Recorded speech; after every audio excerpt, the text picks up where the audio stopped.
to the best of these, the crown of victory. The race begins.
Great victory. You are the people's one true God. I crown their God.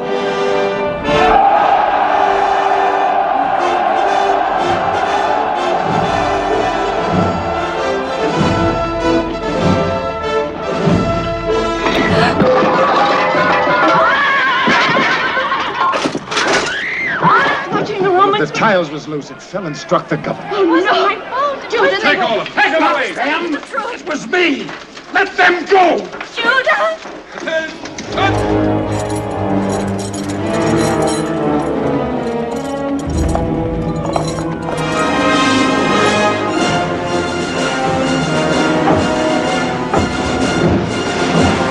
Only one.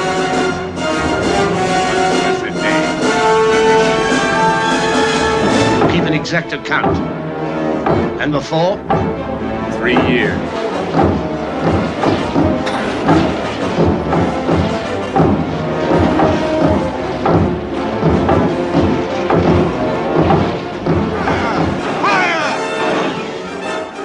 We're going to be rammed!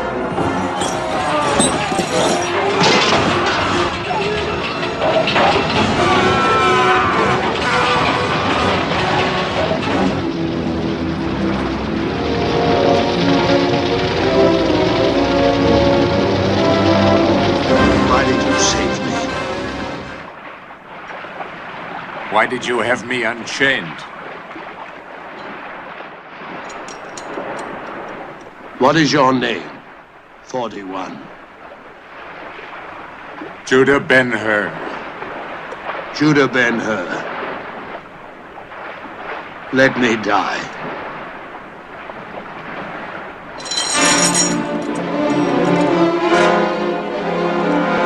Is the sail square? I can't tell. Better for us both if it's the enemy. My death, your freedom. It's a Roman sail.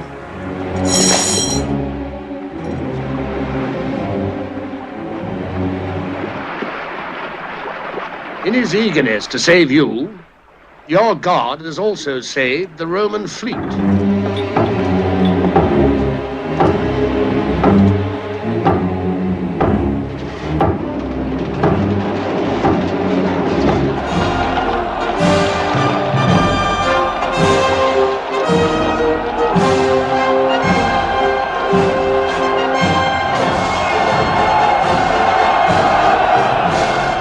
Who saved me, Divine Emperor, to return and serve you.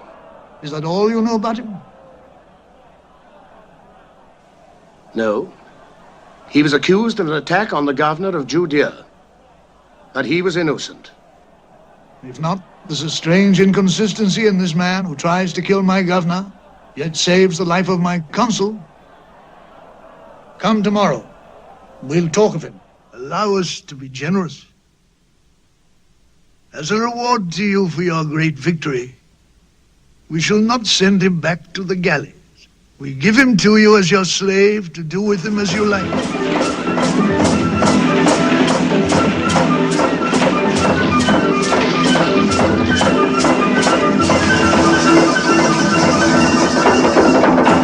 Not long ago, I returned to Rome with a young man who had saved my life. You all know him as the finest charioteer in Rome. 5 times he's driven my horses to victory.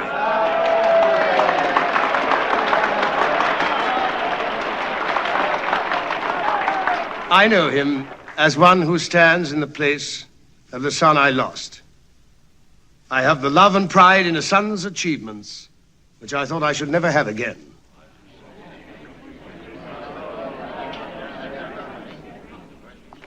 Nothing could make stronger the bond between us, but tonight I wish to share it with you all. The formalities of adoption have been completed. Young Arius is now the legal bearer of my name and the heir to my property.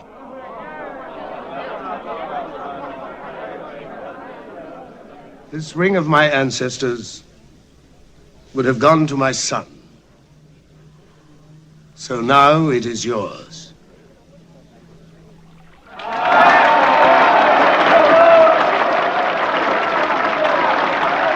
It's a strange destiny that brought me to a new life, a new home, a new father.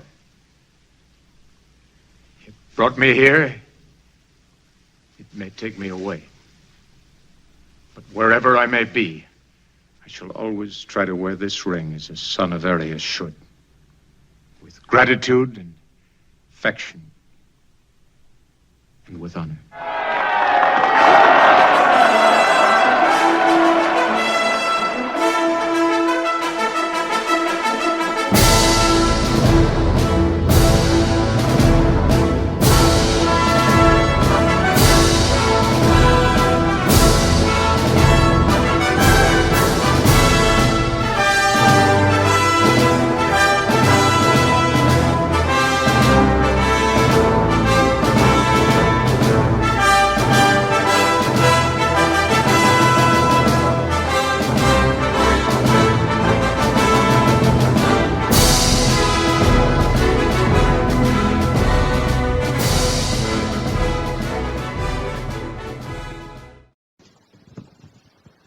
안녕하세요. 예, 아들목 청년부 담당하는 이찬영 목사입니다. 오늘 처음 산부 예배 오신 분들도 좀 계신 것 같고요. 이제 산부 예배 찬은이 함께하는 청년 예배는 20대 청년들 중심으로 이제 모이는 예배입니다. 청년 세대들에게 맞춰서 여러 가지 세팅들과 말씀들이 준비되고 있고요.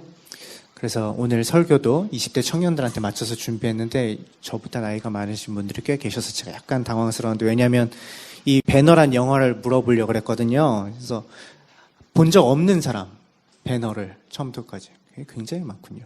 네. 제가 이 친구들이랑 세대 차이가 난다 뭐 이런 얘기를 하려고 그랬는데 굉장히 좀 죄송스러워졌습니다. 1959년 영화입니다. 굉장히 오래된 영화인데요. 네. 제가 어릴 때만 해도 이 배너라는 영화만큼 아주 스케일이 큰 블록버스터급의 영화가 그렇게 많지는 않았어요. 요즘은 굉장히 많지만. 그래서 이제 명절 때마다, 특별히 크리스마스 때 배너를 늘 해줬고요. 최근에까지도 계속해서 해주는 걸로 알고 있는데, 또 그거를 이제 비디오로 녹화해서 또 계속해서 보고, 그래서 저는 뭐 수십 번 이 영화를 봤었습니다. 그래서 이 영상에는 빠져 있지만 굉장히 인상적인 장면이, 아까 나왔듯이 이제 배너가 이 아리우스라는 로마 집정관의 양자가 되는데요. 이제 집정관은 뭐 아시다시피 이 재정이 막 시작됐을 시기이기 때문에 로마의 황제 바로 다음 가는 직책입니다. 국무총리급에 해당합니다. 굉장히 높은 지위입니다. 그래서 아리우스의 양자가 돼서 유다로 귀환합니다. 근데 아까 전차경주에서 이제 막 싸우다가 나뒹굴었던 이제 사람이 배너의 옛날 친구이자 원수가 된 나중엔 메살라라는 인물인데요. 그래서 아까 그 누명을 써서 배너가 잡혀갈 때 이 배너를 잡아가기도 하고 그 가족들을 다 감옥에 가두기도 했던, 그래서 아주 나중에 그래서 원수가 되는 인물입니다. 그래서 메살라를 찾아갑니다. 그러니까 아리우스의 양자가 돼서 이제 유대로 귀환해서 어머니와 동생을 찾기 위해 메살라를 찾아가요. 근데 메살라를 찾아가는데 그냥 불쑥 나타나지 않고 선물을 보내요. 아주 고급스러운 칼을 선물로 보냅니다. 그래서 이 메살라가 이 지역의 호민관이거든요. 굉장히 기대를 많이 해요. 집정관의 아들이 찾아와서 이렇게 귀한 선물을 나에게 보내다니 초면인데 우리는. 네. 딱 근데 이 배너가 나타납니다. 그렇지 않다 하면서 딱 나타나요. 그늘에서 싹 나오면서 얼굴이 쫙 나오죠. 한번 보세요. 굉장히 재밌는 영화인데. 그래서 아리우스의 아들로, 집정관의 아들로 내가 귀환했다. 네 덕분이다. 뭐 이렇게 얘기를 합니다. 그리고서 나의 어머니와 동생을 찾아라.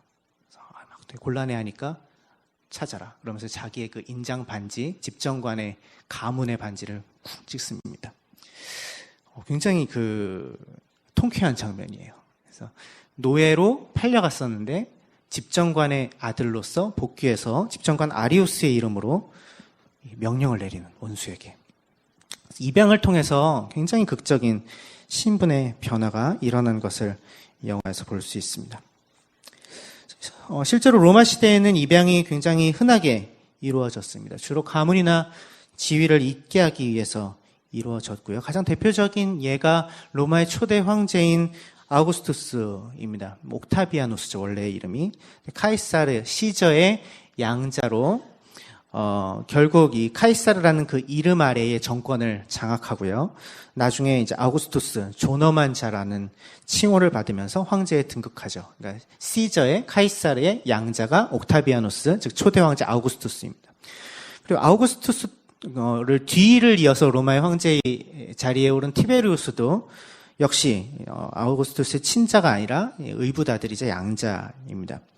그리고 그 이후에 몇 대의 황제를 거쳐서 이제 로마가 가장 융성했던 시기인 오현제 시대, 5명의 현명한 황제의 시대에 그 오현제도 서로 혈연 관계가 없습니다. 양자 양부의 관계로 황위가 계승됩니다. 즉 로마 시대에 누군가의 양자가 된다는 것은 그를 입양한 사람이 가지고 있는 권력이나 권한이나 지위를 계승한다는 그러한 의미였고요. 그래서 어마어마한 특권과 명예가 입양되는 순간 입양의 대상자에게 주어집니다. 새로운 이름이 주어집니다. 이전과는 전혀 다른 새로운 신분으로 바뀌고 영화에서 본 것처럼 노예를 입양해서 아들로 삼는 경우도 흔하게 일어났던 것 같습니다. 바로 이런 어떤 문화적인 배경 속에서 사도 바울은 휘오테시아, 즉 입양이라는 단어를 하나님과 우리 사이의 관계를 설명하는 데에 사용하고 있어요. 신약에서 총 5번 등장하고요. 바울만 사용하고 있습니다. 로마서에서 총 3번, 갈라디아서와 에베소서에서 각 한 번씩 휘오테시아라는 단어가 사용됩니다. 많이 사용된 단어는 아닙니다.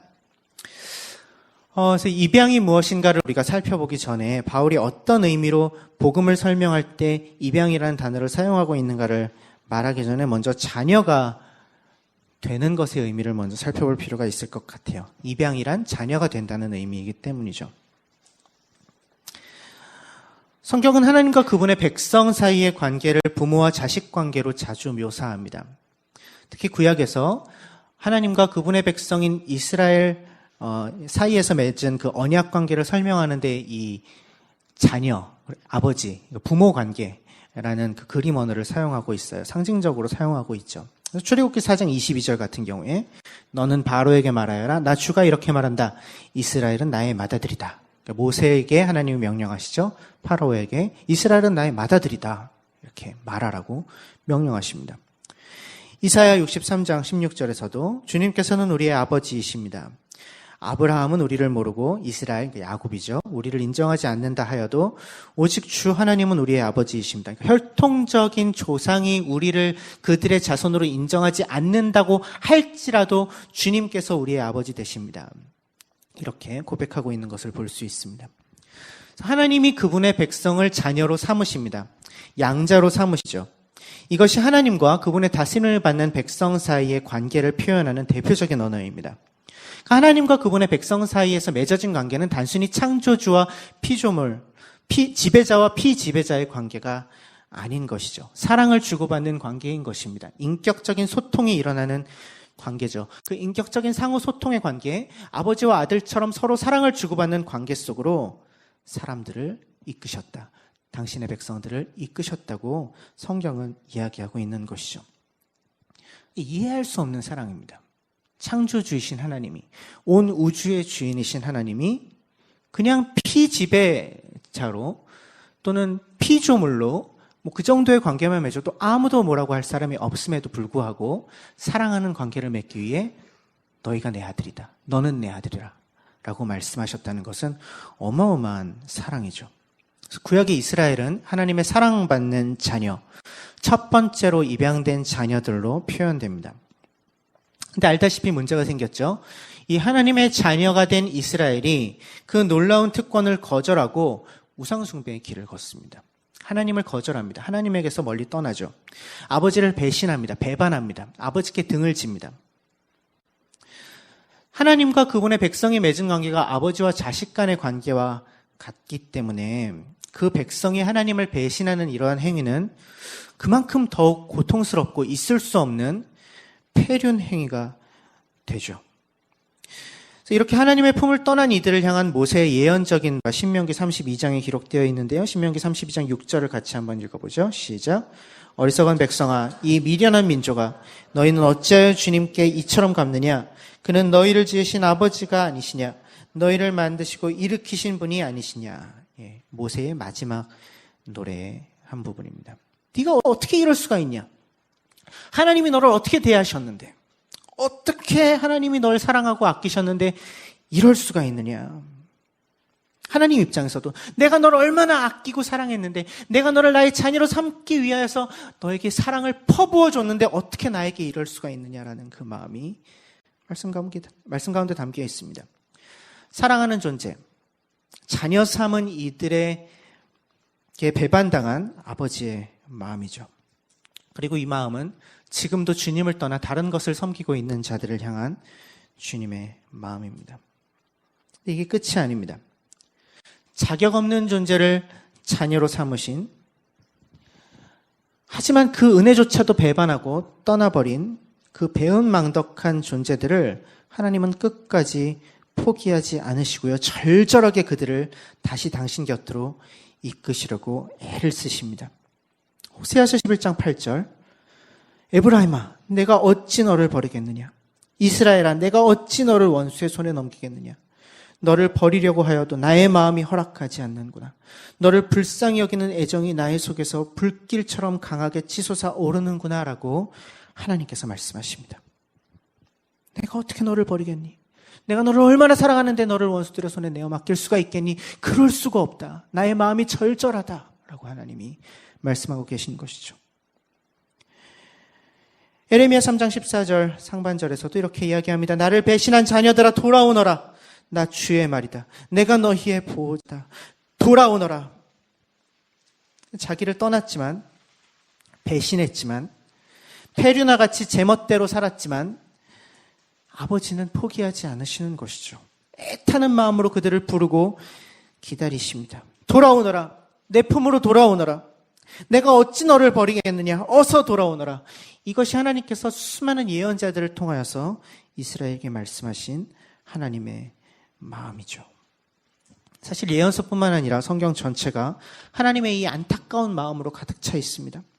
수없는 배신과 폐륜에도 불구하고 끝까지 당신이 자녀 삼으신 자들을 사랑하시는 하나님을 성경 전체가 이야기하고 있습니다. 전혀 그럴 만한 자격이 없음에도 불구하고 그들을 살리기 위해서, 그들과 다시 사랑하는 관계를 맺기 위해서 피의 대가를 치르시는 하나님을 성경은 이야기하고 있죠.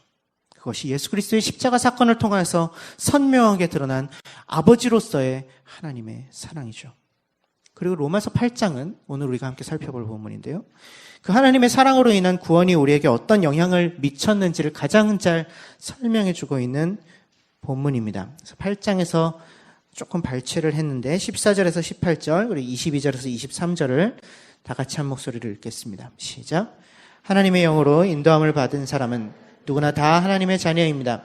여러분은 또다시 두려움에 빠뜨리는 종살이의 영을 받은 것이 아니라 자녀로 삼으시는 영을 받았습니다. 그래서 우리는 그 영으로 하나님 아빠 아버지라고 부릅니다. 바로 그때 그 성령이 우리의 영과 함께 우리가 하나님의 자녀임을 증언하십니다. 자녀이면 상속자이기도 합니다.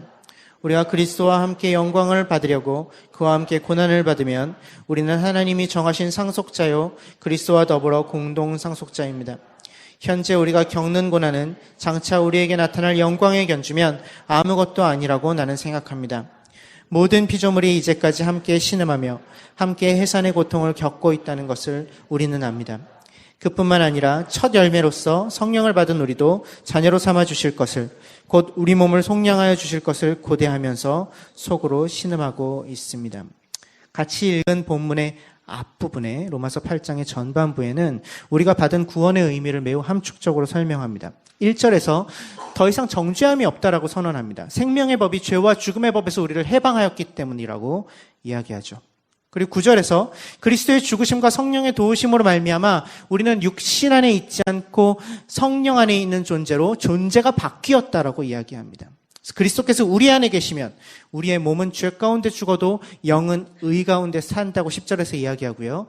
또한 우리의 그 죽을 몸도 새로운 몸으로 다시 살아날 것이라고 11절에서 이야기합니다. 13절에서는 육신을 따라 살면 죽고 성령으로 몸의 행실을 죽이면 산다고 이야기합니다. 즉 한마디로 로마서 8장의 전반부에서는 우리의 존재 자체가 완전히 바뀌었다는 이야기를 합니다. 하나님의 사랑과 그리스도의 죽으심과 성령의 도우심으로 말미암아 우리는 죽은 자가 아닌 산 자로 신분이 바뀌었습니다. 죄인이 아닌 의인이 되었습니다. 원수가 아닌 자녀가 되었습니다. 14절에서 그것을 선언하고 있는 것이죠. 하나님의 영으로 인도함을 받는 사람은 누구나 다 하나님의 자녀입니다. 라고 선언합니다. 구원받은 자는, 하나님의 사랑을 받은 자는 그리스도의 죽으심으로 말미암아 성령님의 도우심으로 말미암아 신분이 바뀌어서 하나님의 자녀가 되었다고 선언하고 있는 것이죠. 하나님의 영으로 인도함을 받는 사람은, 하나님의 영을 15절에서는 뭐라고 얘기하죠? 자녀로 삼으시는 영이라고 부릅니다. 양자의 영, 입양하시는 영이라고 부릅니다. 우리의 구원을 이루시는 하나님의 영, 성령께서 곧 입양하시는 영, 양자의 영이시라고 바울은 이야기하고 있는 것이죠. 15절에는 두 종류의 영이 등장합니다. 여러분은 또다시 두려움에 빠뜨리는 종살이의 영을 받은 것이 아니라 자녀로 삼으시는 영을 받았습니다. 라고 이야기를 하죠. 두려움에 빠뜨리는 종살이의 영, 그리고 또 하나는 자녀로 삼으시는 영, 두 종류의, 두 가지의 다른 영입니다. 이 두 종류의 다른 영이 우리를 지배하고 있다고 이야기하는 것이죠. 두려움에 빠뜨리는 종살이의 영, 두려움, 종살이, 이런 단어들을 주목해 볼 필요가 있을 것 같아요. 두려움. 성경에 두려움이 언제 처음 등장하는지 혹시 알고 계시나요? 제가 설교한 적이 있었던 것 같은데. 아담이 범죄했습니다. 하나님이 아담을 찾으십니다. 숨었어요. 아담아, 네가 어디 있느냐 찾으십니다. 주님, 제가 벗었으므로 두려워하여 숨었습니다. 이렇게 이야기합니다. 아담이. 그러니까 두려움이란 단어가 처음 그때 등장합니다. 그러니까 인간의 범죄 이후에 생겨난 첫 번째 부정적인 감정이 이 두려움입니다. 무엇이 두려웠냐면 하나님과의 관계가 단절됨으로 말미암아 인간이 하나님의 왕되심을 스스로 거부함으로 말미암아 하나님과의 관계가 단절되고, 그래서 생명의 근원이신 하나님과의 관계가 끊어졌기 때문에 죽음이 찾아들었습니다. 그 죽음에 대한 두려움이 생겨난 것이죠. 그래서 지금도 마찬가지입니다. 모든 두려움의 끝을 찾아 올라가면 항상 죽음이 있습니다. 죽는 것이 두렵습니다. 남들이 나를 무시하는 것이 두려운 이유, 무시한다는 것은 그 사람의 존재 안에서 나의 존재가 없어지는 것, 죽은 사람같이 여겨지는 것이기 때문에 우리가 그것을 두려워합니다. 남들보다 못하게 경쟁에서 뒤처지는 것이 우리에게 두려운 것은 그 경쟁에서 뒤처지는 상황이 우리로 하여금 이 사회에서 생존할 수 없을 것 같은 생존의 두려움을 주기 때문에 그렇습니다. 그러니까 죽음과 연결되어 있는 것이죠. 종살이, 그 두려움이 우리를 종살이로 얽어맵니다. 그 두려움을 극복하기 위해서 수많은 것들에 우리가 매여 살 때, 그 두려움을 이기기 위해 우리가 무언가를 열심히 할 때 우리는 결국은 그 두려움에 매여서 종살이 하는 것이죠. 많은 것들에 매여 삽니다. 돈에 매여 삽니다. 두려움 때문에 돈을 법니다. 스펙에 매여서 삽니다. 두려움 때문에, 뒤처질까 봐 두려워서. 두려움에 빠뜨리는 종살이가 시작되는 것이죠. 그 영에 사로잡히는 것이죠. 이것이 하나님을 의지하지 않을 때 우리의 삶의 모습입니다. 노예와 같은 상태입니다. 두려움 때문에 다른 것에 매여 있는, 올가매져 있는, 옴짝달싹 할 수 없는, 끌려가는, 시키는 대로 하는 노예와 같은 상태. 그것이 두려움에 빠뜨리는 종살이의 영을 받은 자의 상태입니다. 지금 여러분들의 삶의 모습은 어떠한가요? 두려움에 사로잡혀 있지는 않으십니까? 그 두려움으로 인해서 수많은 것들에 매여서 혹시 살고 있지는 않으십니까? 그 두려움이 혹시 내가 움직이는 어떤 행동의 원동력이 되고 있지는 않나요? 그래서 그 두려움으로 인해 수많은 것에 매여서 내가 원하는 것이 무엇인지도 모른 채, 내가 진짜로 원하는 것이 무엇인지도 모른 채 그저 앞으로만 달려가고 있지는 않으십니까? 바로 그것이 종살이라고 성경은 이야기합니다. 세상은 끊임없이 이야기합니다. 네가 원하는 것을 하라고. 네가 원하는 대로 하라고. 그것이 행복해지는 방법이라고. 하지만 세상은 이런 것을 묻지는 않습니다. 내가 원한다고 느끼는 것이 진짜 내가 원하는 것인가? 라는 질문을 별로 던지지는 않습니다. 내가 원한다고 느끼는 것이 진짜 내가 원하는 것이 아닐 때가 많습니다. 더 많이 갖는 것, 그것을 진짜 원하나요? 더 높은 자리에 올라가는 것, 그것을 진짜 원하는 것입니까? 그것이 우리의 목표가 될 수 있습니까? 그렇게 열심히 애를 써서 더 높은 자리, 더 좋은 직장, 더 많은 돈 추구해 올라가는 그 원동력이 어디에 나오는지 추적해 갈 필요가 있습니다. 잘 살펴보십시오. 정말 그걸 내가 원하고 있는가? 혹시 두려움 때문은 아닐까요? 안전하지 못할 것에 대한 두려움, 실패에 대한 두려움, 그 죽음으로부터 비롯된 수많은 두려움, 사회적인 낙오에 대한 두려움, 너무 많은 두려움들이 우리를 엄습합니다. 왜 그렇게 두려울까요? 내 인생 내가 책임져야 된다고 생각하니까요. 망하면 끝이라고 생각하니까요. 내 뒷배가 되어줄 수 있는 존재가 없다고 생각하기 때문에 우리는 그토록이나 두렵습니다. 그 두려움에 추동되어서 종살이하며 살아갑니다. 두려움에 빠뜨리는 종살이의 영을 받은 것이 아니라고 성경은 우리에게 이야기하고 있습니다. 기억하십시오. 우리는 양자의 영을 받았습니다. 두려움에 빠뜨리는 종살이의 영을 받은 것이 아니라 자녀로 삼으시는 영을 받았습니다. 우리는 하나님께 입양되어서 그분의 자녀가 되었고요. 그분께서 그렇기에 우리의 뒷배가 되십니다. 또다시 두려움에 빠뜨리는 종살이의 영을 받은 것이 아니라 자녀로 삼으시는 영을 받은 것이죠. 두 번째, 자녀로 삼으시는 영, 양자의 영. 그 영을 받으면 두려움으로부터 해방됩니다. 왜요? 생명의 근원이신 하나님과의 관계가 다시 이어지니까요. 죽음으로부터 자유해지기 때문이죠. 양자의 영을 받아서 하나님과의 관계가 회복되고 하나님과 사랑하는 관계 속으로 들어간 이들은 더 이상 죽지 않습니다.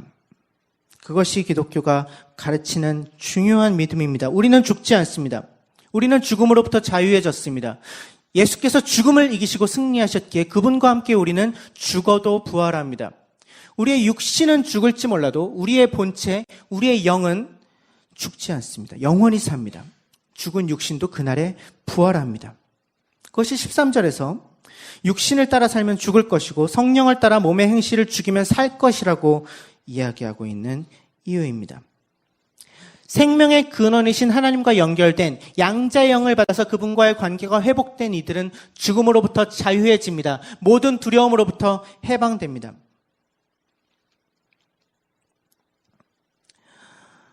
입양의 영을 받은 이들은 종살이로부터 해방됩니다. 이제 끌려다니는 삶을 살지 않습니다.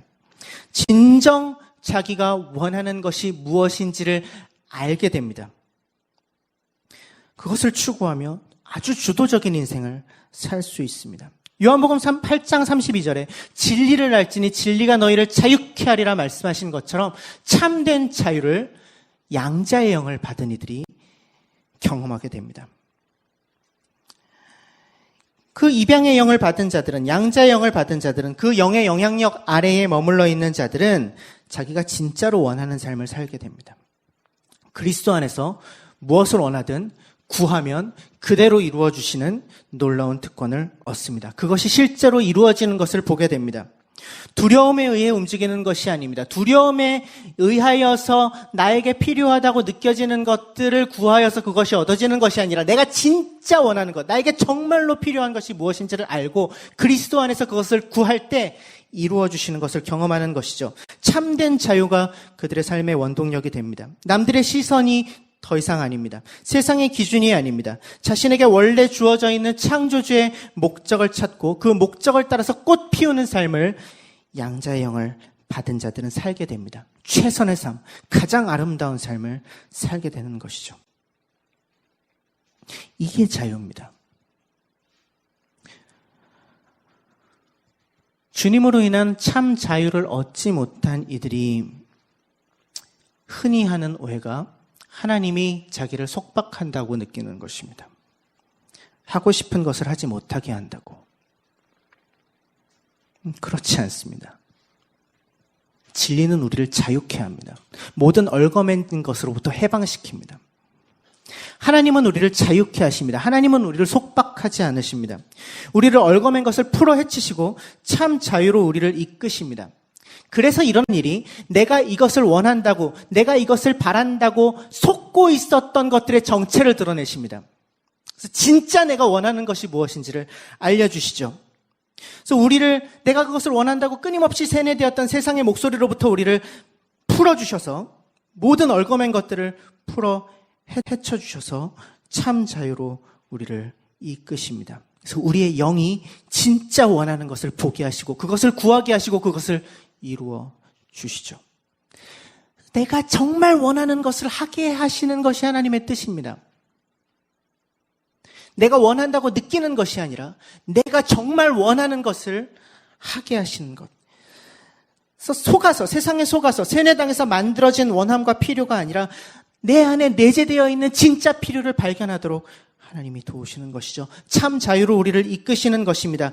이 완전한 자유와 해방의 특권이 양자의 영을 받은 자들이 누리는 특권입니다.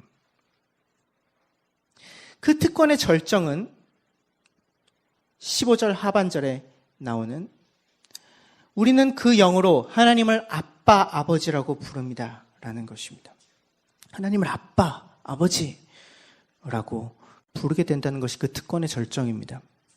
나를 사랑하시고 나를 결코 포기하지 아니하시고 나를 가장 최선의 삶의 길로 인도하시는 아빠, 세상 그 어떤 존재보다 나를 아끼시고 사랑하시는 아버지, 두려움에 사로잡혀서 종살이하고 있었던, 매어서 끌려다니면서 살고 있었던 나를 당신의 자녀로 입양하셔서 모든 두려움으로부터 나를 해방시키시고 참된 자유의 삶을 살게 하신 나의 아빠, 아버지를 부를 수 있게 되었다는 것이죠.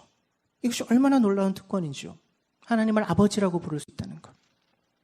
그분과 사귈 수 있다는 것. 그분과 사랑의 관계 속으로 들어갈 수 있다는 것. 이것이 하나님이 우리를 입양함으로써 주신 가장 특별한 변화입니다. 우리의 신분이 바뀐 것이죠. 하나님과 소통할 수 있는 존재로 바뀐 것입니다. 그분의 사랑을 받고 그분을 사랑하고 그 안에서 참된 자유를 누리는 삶.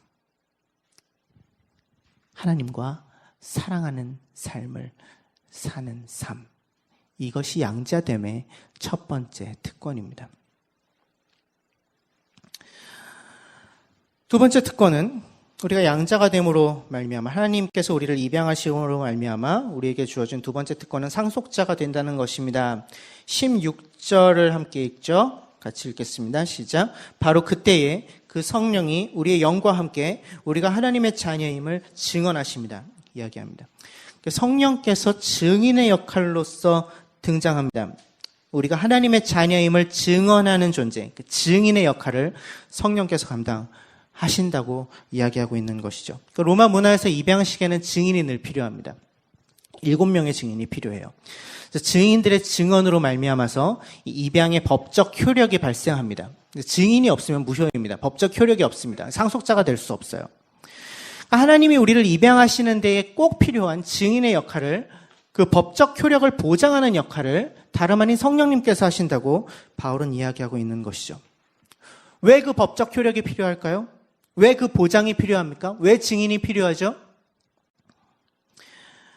우리가 하나님께 입양됨으로 말미암아 하나님과 회복된 사랑하는 관계로 들어갔음과 동시에 우리가 하나님의 상속자가 되는 놀라운 특권이 우리에게, 그 법적 특권이 주어지기 때문에 증인이 필요합니다. 법적 보증인으로서 증인이 필요합니다.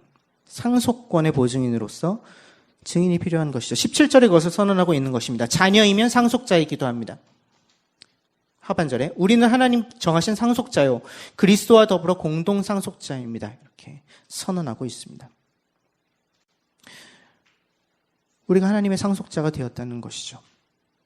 그것도 그리스도와 더불어 공동 상속자가 되었다고 이야기하고 있습니다.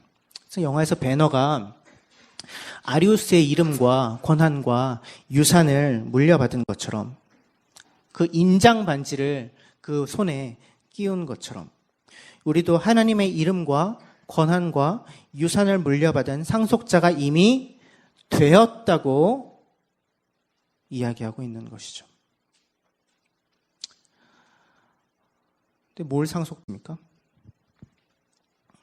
하나님이 우리에게 무엇을 물려주시죠? 부동산을 주시나요? 아파트 이런 거. 무엇을 상속받는가? 이거 상속이라는 단어를 또 찾아봐야 됩니다. 찾아봤더니 이런 성경 구절들이 나오더군요. 마태복음 19장 29절. 또 내 이름을 위하여 집이나 형제나 자매나 부모나 자식이나 전토를 벌인 자마다 여러 배를 받고 또 영생을 상속하리라. 영생이 그 상속의 대상입니다. 상속의 목적어입니다. 영생 상속받는다. 베드로전서에는 썩지 않고 더러워지지 않고 낡아 없어지지 않는 유산, 여러분을 위하여 하늘에 간직되어 있는 유산이라는 표현이 등장합니다. 그러니까 영원한 유산, 낡아지지 않는 유산, 없어지지 않는 유산, 하늘에 간직한 유산이라고 이야기하고 있습니다. 야고보서 2장 5절은 조금 더 직접적으로 얘기하는데요. 자기를 사랑하는 자들에게 약속하신 나라를 상속으로 받게 하지 아니하셨느냐라고 이야기합니다. 약속하신 나라, 하나님의 나라가 상속의 대상입니다. 계시록 21장 7절은 가장 구체적으로 우리가 받을 그 상속물이 무엇인지를 보여주는 구절이라고 할 수 있는데요. 이렇게 얘기합니다. 이기는 사람은 이것들을 상속받을 것이다.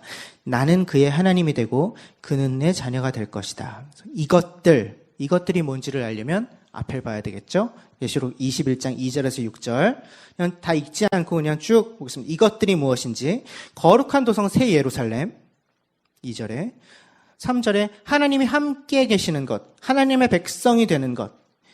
4절에 그들의 눈에서 모든 눈물을 닦아주시고 다시는 죽음이 없고 슬픔도 울부짖음도 고통도 없는 것.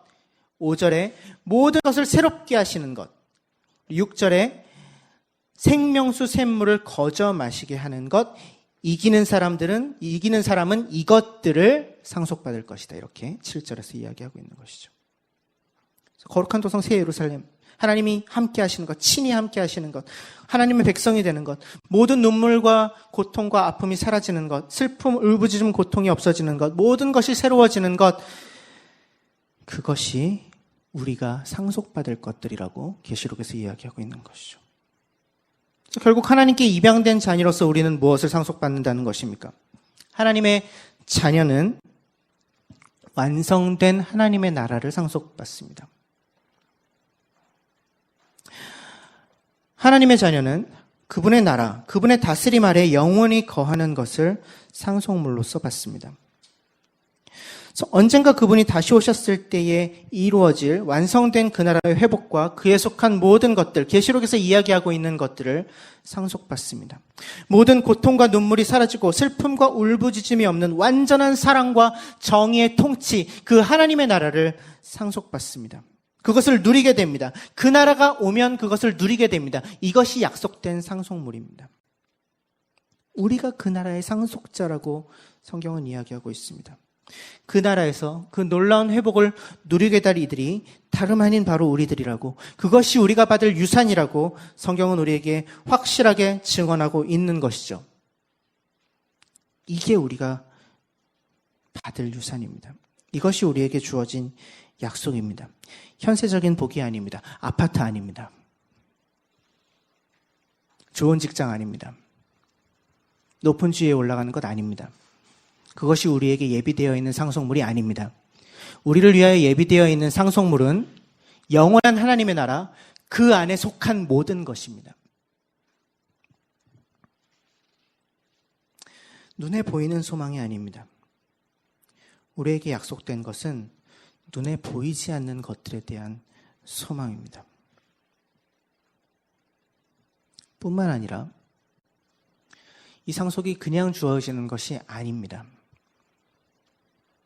17절, 이 상속에 조건이 있습니다. 이 상속을 받으려면, 그 영원한 나라를 상속받으려면 조건이 있는데,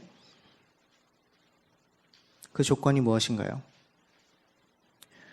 우리가 그리스도와 함께 영광을 받으려고 그와 함께 고난을 받으면, if절이죠.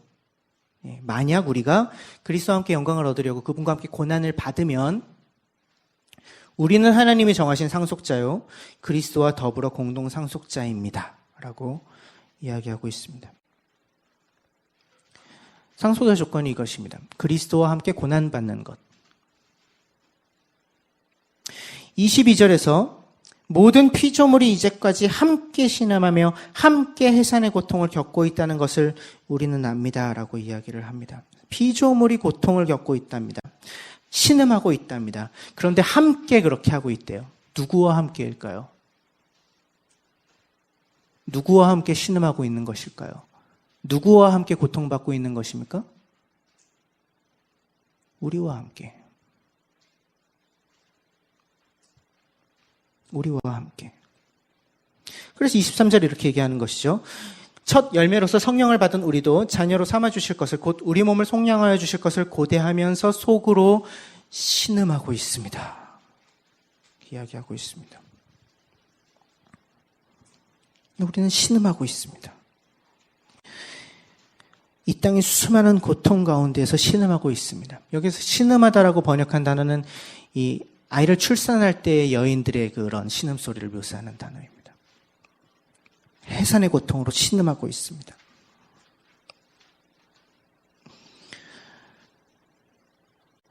우리에게 고난이 있다고 이야기합니다.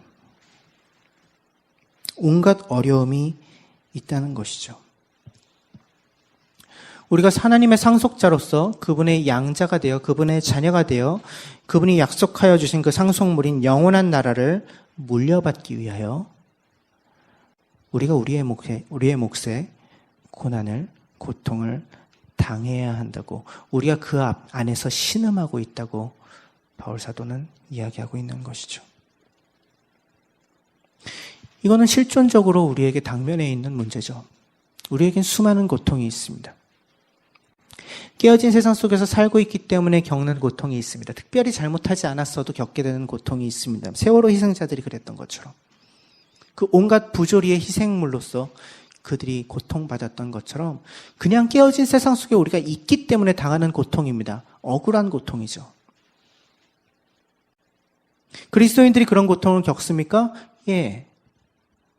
세월호에서 마지막에 간절히 기도하던 그 여학생의 기도 영상을 아마 보셨죠? 한 명도 빠짐없이 무사히 다녀올 수 있게 해주세요. 예수님의 이름으로 기도합니다. 아멘.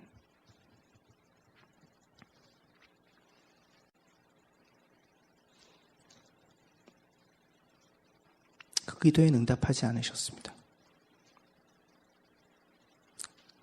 정확하게 얘기하면 그 기도대로 이루지는 않으셨습니다. 깨어진 세상 속에 우리가 살고 있기 때문에 어쩔 수 없이 당하는 고통이 있는 것이죠. 아무리 그리스도인이어도 그 고통을 피해갈 수가 없습니다.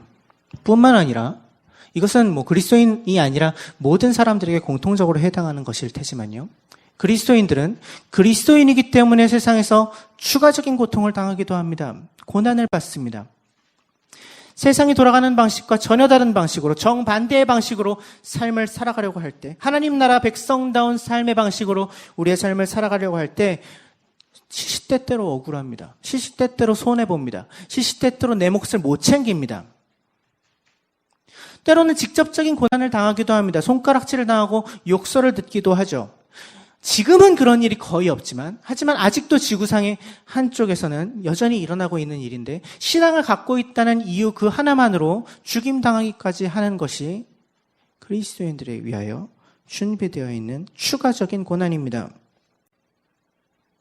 성경은 결코 우리의 삶이 하나님으로 말미암아 아무 걱정 없이, 아무 사고 없이, 아무 고통 없이, 고난 없이 편안한 인생을 살게 될 거라고 이야기하지 않고, 오히려 우리가 예수를 따라가려고 하면 할수록, 우리가 예수를 닮은 삶을 살면 살수록 이 세상 가운데서 고난받고 고통당하게 될 것이라고 이야기하고 있습니다.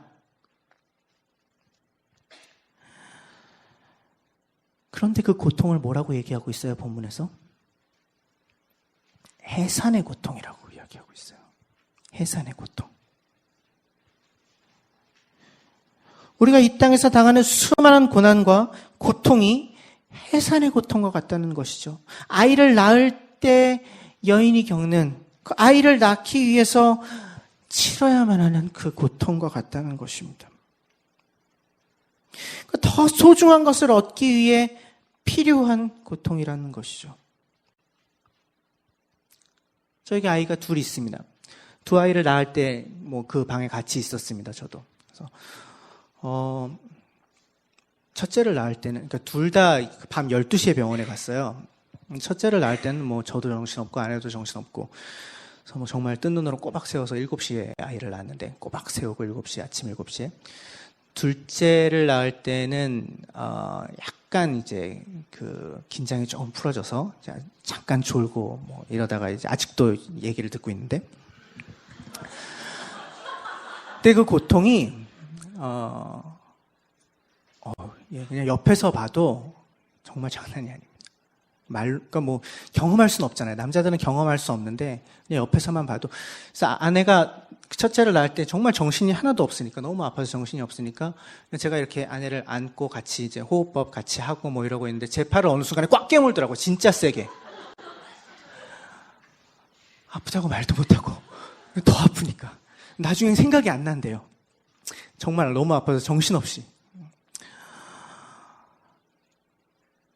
산모가 그 극심한 해산의 고통을 어디에서 보상받나요?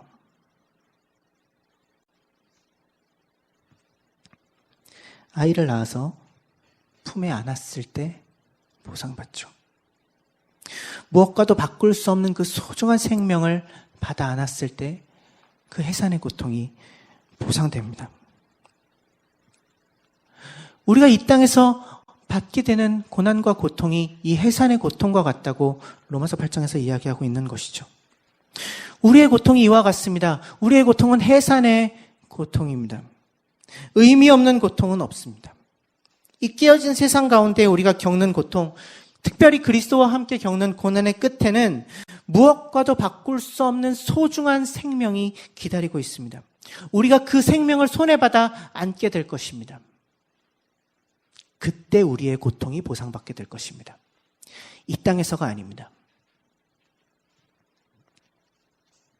이 사실을 기억할 때에야 비로소 우리는 모든 고난과 고통을 이겨낼 수 있습니다.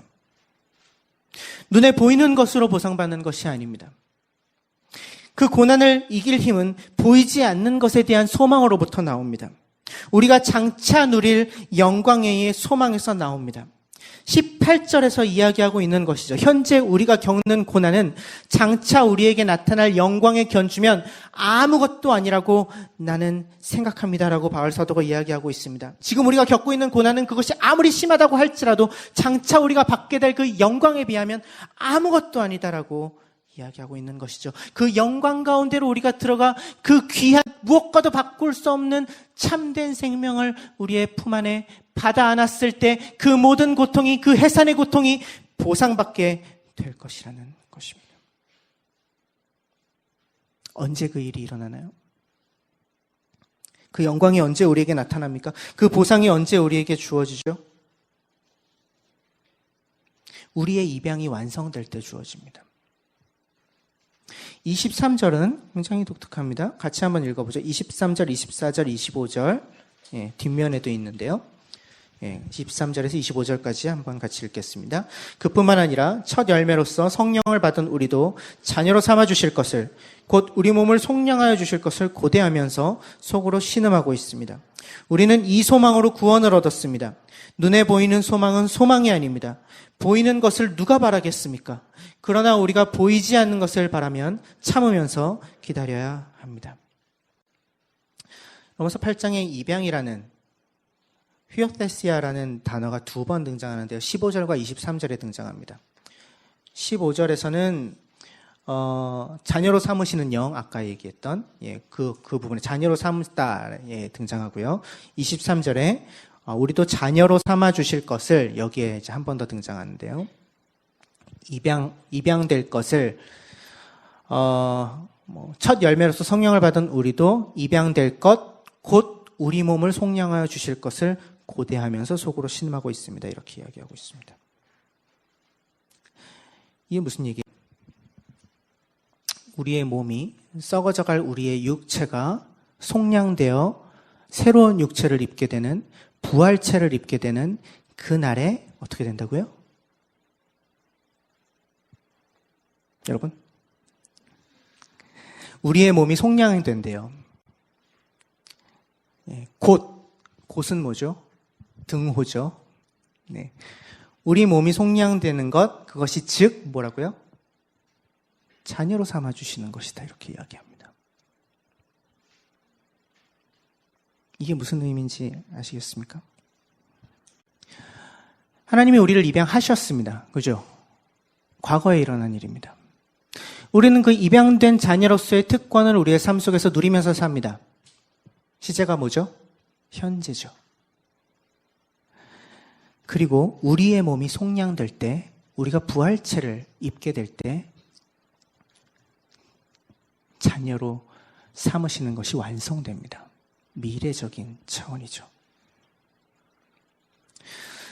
다른 구원에 대한 여러 그림 언어들과 마찬가지입니다. 과거적인, 현재적인, 미래적인 특성을 보여주고 있습니다. 그리스도께서 다시 오시는 날에, 그날에 비로소 우리를 자녀로 완전히 삼아주실 것이다.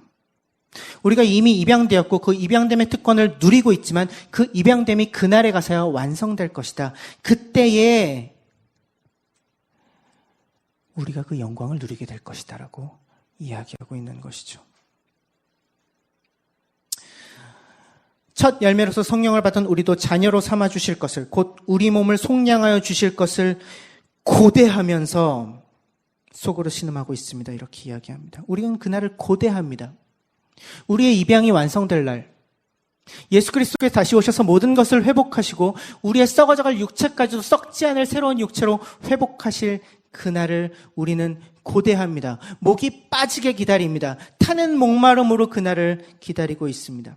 그날이 되면 하나님과의 관계가, 우리의 자유가, 우리의 존재 자체가 최고의 상태, 최상의 상태가 될 것이기 때문이죠. 그날이 오면 우리는 그 숨겨져 있었던 모든 풍성함 가운데 참여하게 될 것입니다.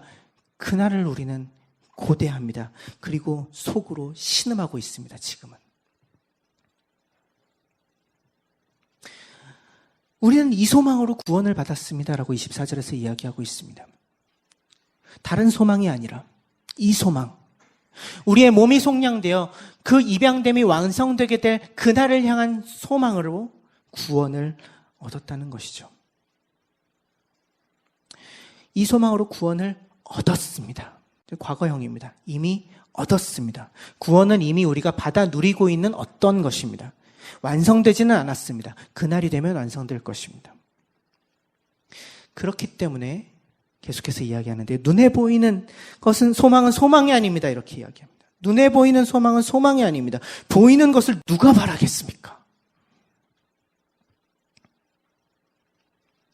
눈에 보이는 것을 고대하고 바라고 기다리고 기대하는 것은 그건 소망이라고 칠 수도 없다. 이렇게 얘기하는 것이죠.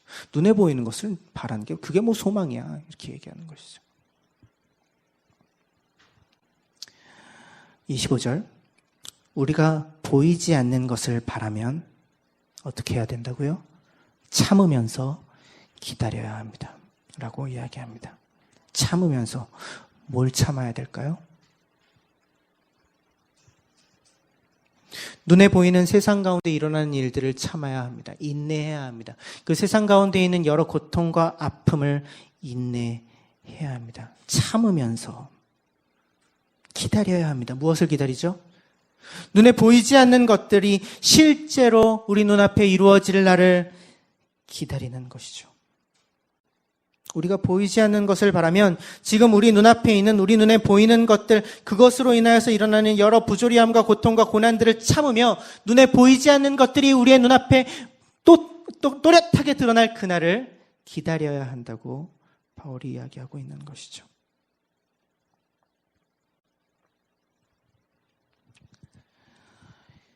이것이 그리스도인의 삶의 비결입니다. 우리가 고난 가운데에서도 소망을 품을 수 있는 이유입니다. 눈에 보이지 않는 것을 바라고 기다리고 있는 것, 속으로 신음하지만 참고 견디어내는 것, 그것이 우리를 이 고난 가운데서 살아남게 하는 비결입니다. 다른 것이 아닙니다. 우리가 당하고 있는 고난이 경감되는 것이 아닙니다. 우리가 당하고 있는 여러 가지 것들이 해결되는 것이 아닙니다. 그것이 우리의 소망이 아닙니다. 눈에 보이는 것을 누가 바라겠습니까? 우리가 바라는 것은 눈에 보이는 것들이 우리를 괴롭게 할지라도 여전히 눈에 보이지 않는 약속이 우리에게 남아있는 것, 그것이 실현되게 될 그날이 우리가 바라는 것이죠. 이 눈에 보이지 않는 것에 대한 소망이 얼마나 실제적이냐가 그리스도인들의 삶의 질을 결정합니다. 눈에 보이는 것을 바라보고 눈에 보이는 것을 기다리고 눈에 보이는 것을 추구할 때 급속도로 힘을 잃는 것이 그리스도인의 삶입니다.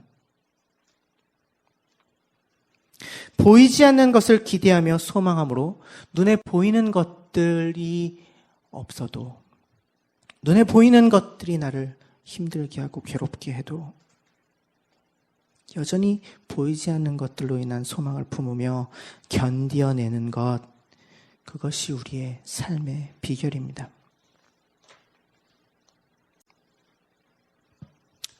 우리의 삶에 고통이 가득합니다. 여러분들의 각자의 삶에 고통이 가득할 것입니다. 제 삶에도 고통이 많습니다.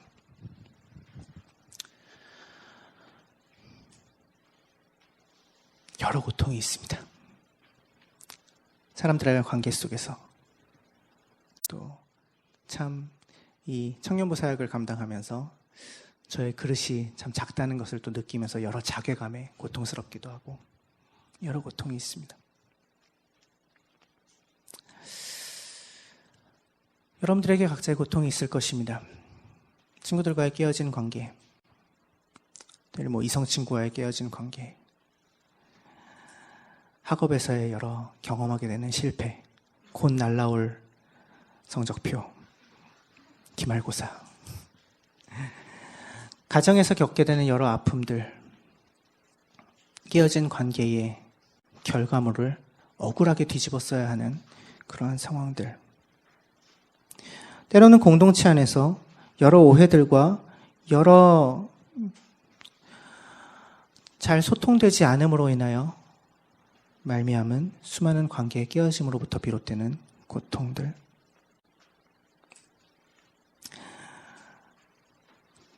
그 고통이 가득한 세상이 우리가 살고 있는 세상이죠.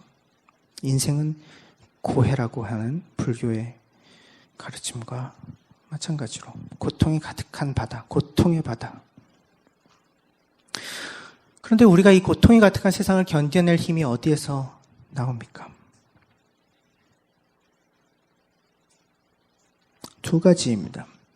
우리가 이 고통이 가득한 세상을 견딜 수 있는 힘은 첫 번째는 하나님과 가지는 사랑의 관계에서 나오고요. 두 번째는 그날에 대한 완성된 하나님의 나라가 임할 그날에 대한 팔딱팔딱 뛰어다니는 산소망이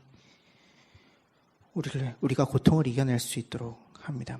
그러니까 사랑과 소망이 고통 가운데에서도 우리가 여전히 견디며 참고 인내하며 그 영광의 날을 바라보면서 살 수 있도록 우리를 지켜줍니다.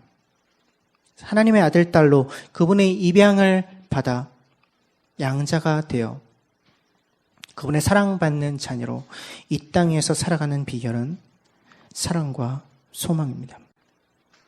이것이 하나님이 우리에게 주신 구원입니다. 우리를 입양하셔서 자녀 삼으심으로 우리에게 선물로 주신 구원의 정체죠. 모든 두려움으로부터 해방되고 모든 얽매임으로부터 자유해진 삶. 어떤 고통 가운데서 쇠하지 않는, 썩지 않는, 영원히 변치 않는 소망을 품고 견디며 살 수 있는 놀라운 특권. 이것이 하나님이 우리를 위해 예비해 놓으신 삶입니다. 이것이 풍성한 삶입니다. 최고의 삶이죠. 우리는 여전히 자격이 없습니다. 이스라엘 백성이 그랬던 것처럼.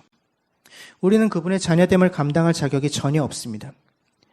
이미 우리는 그분을 배반하고 떠나고 모욕했습니다. 그랬던 적이 참 많습니다. 우리로 인하여 하나님의 이름이, 그 거룩한 이름이 땅에 떨어진 적도 있습니다. 여전히 우리는 내 마음대로, 내 뜻대로, 내 소견에 오른 대로 나의 인생을 살고자 하는 욕망으로 가득 차 있습니다. 우리는 여전히 그분의 자녀됨을 감당할 자격이 없는 자들입니다. 하지만 하나님은 지금도 우리를 기다리고 계십니다. 누가복음에 나오는 탕자의 비유처럼, 그 비유에서의 아버지처럼 우리를 기다리고 계십니다. 하나님은 지금도 이스라엘을 향하여 그 애끓는 마음으로 내게로 돌아와라, 제발 내게로 돌아오라 말씀하셨던 그 마음으로 우리를 부르고 계십니다. 그분과 함께 사랑하는 관계를 맺으며 그 관계를 누리며 함께 살자고 우리를 부르고 계십니다. 소망이 없어 보이는 이 세상 속에서, 고통만 가득한 것처럼 보이는 이 세상 속에서 소망을 품고 살자고, 결코 변하지 않는 영원한 소망 가운데 두려움 없는 삶을 살자고 우리를 초청하고 계십니다. 우리를 아들 삼고 딸 삼기를 바라시며 우리를 그분 앞으로 초청하고 계십니다. 이 부르심에 어떻게 응답하시겠습니까?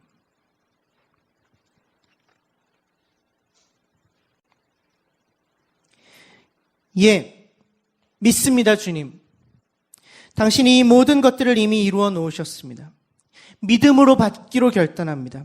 사랑으로 뛰어듭니다. 소망으로 붙잡습니다. 라고 주님 앞에 고백하는 우리가 되기를 간절히 바랍니다. 오늘 그 응답을 하나님 앞에 우리가 함께 올려드릴 수 있었으면, 그래서 하나님께서 우리를 사랑으로 받아 안으사 그분의 자녀되게 하신 놀라운 특권 가운데로 들어가는 우리가 되었으면 좋겠습니다. 같이 기도하겠습니다.